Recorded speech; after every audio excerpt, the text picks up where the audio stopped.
তুমি এটা কিনে বসে আছো? বিস্কুট কেক নিয়ে বসে আছে সবাই। জিমির দোকানে চলে আসুন। জিমি, সবাইকে তোমার দোকানের অ্যাড্রেসটা বলো। পাক্কাও দিবে না। এই যে ওনার মধ্যে বিস্কুট আছে প্যাকেটের মধ্যে, সেইটার উপরে ওইটা চলে বসে আছে। কি কি এগুলো বিক্রি করবা না তুমি?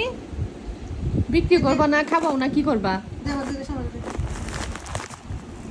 দিবে না, রাগ উঠতে হয় এখন, রাগ উঠতে।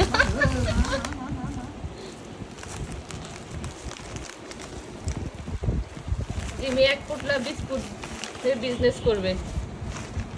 সবাই জিমির দোকান থেকে কিছু কিনেন। কাস্টমার তো আসলে একটা মারলো টুকটুকি কাস্টমার।